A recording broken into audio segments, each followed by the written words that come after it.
Už manęs matome kombinaciją padargų, kurią rudens demonstracijų metu mus pasikvietę ūkininkai galės išvysti savo laukose. Tai yra priekinis trąšų bunkeris Fertibox ir be abejo 12,4 metro išmanusis diskinis skaitiklis Bernard Swift XE Profi.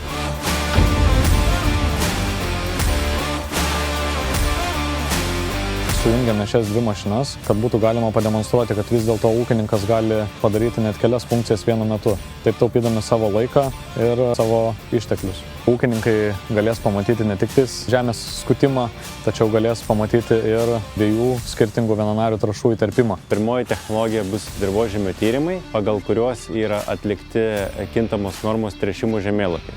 Tai kalis ir fosforas. Aišku, naudinga, kad tu paūkininkausi, nežinodamas, koks tas yra dirvožemis. Gali tu bert, pavyzdžiui, vienas trąšas, o galbūt tų trąšų yra perteklius. Tu dar ten dirvą rūgštinsi ar dar kažką.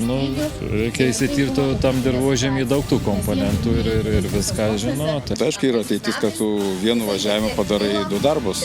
Ir sudirbi žemę ir įterpi trąšas, siejant jo ar skutat jo viskas to vietoje. Tręšimo žemėlapis turim, kad kuo mažiau trąšų į tą žemę, kuo tiksliau. Tai yra vienareikšmiškai pažangų, vienareikšmiškai būtina. Fertiboxas pas mus yra pasiteisinęs. Finansinis efektas didelis.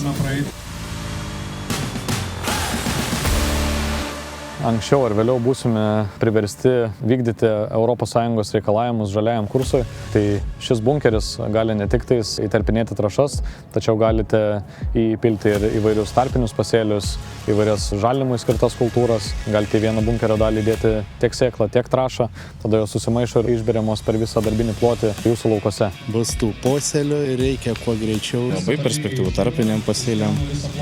Prieš žiemą, pavasarį, smulkiam sėklam galim. Išdirbi ir pasėja. Pagrinde tai laiko atžvilgiu sutaupai labai daug laiko ir efektyvumo. Nereikia antro važiavimo, antro padargo nereikia tau vieno mechanizatoriaus darbo. Ir darbo našumas kitoks visiškai gaunas. Šis bunkeris gali būti kombinuojamas su Topcon sistemomis. Galėsime tiek sėti, tiek tręšti, naudodami kintamos normos žemėlapius. Seniau taip ūkininkavo iš akies ir kiekviena tai technologija prideda po vieną papildomą žingsnį. Ar tai naudojimas kintamos normos, tai produkto taupimas, kaip ir sekcijų kontrolė produkto taupimas. Sensoriai, kurie irgi suteikia kintamos normos visą tai technologiją. Ar tai būtų automatinis vairavimas, kuris tausoja laiką, taip pat nedaro kažkokių perdengimų ar nedadengimų. Kuo mes daugiau technologijų naudosim, tuo mes daugiau žingsnių padėsim į priekį link tiksliau ūkininkavimo. Tai be abejo, pagrindiniai išmanumai. Pats padargas jau 12,4 metro išmanusis diskinis skaitiklis, kuriam nereikia išlipti iš traktoriaus, kad galėtumėm susireguliuoti jo darbinį gylį. Viską darome sėdėdami traktorių už vairo, naudodami Bednaro terminalą. Visus naujovės daro įspūdingas. Tai yra pažangus, jeigu tu moki jį išnaudoti ir išnaudoja. Jeigu tu tą darai valio... Gražus, tobuli agregatai, kurie viską išdirba puikiai. Kas pirmiausia verčia, kad kuo greičiau padarytum tas darbas, vieną važiavimą ir platinti techniką, nes darbuotojų trūksta.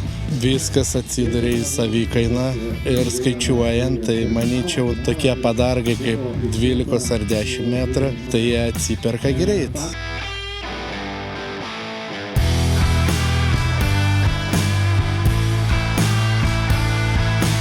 Kviečiu ūkininkus dirbti išmaniai su Bednar padargais, kreiptis į savo regiono vadybininkus, į mane ir susitiksime jūsų laukose.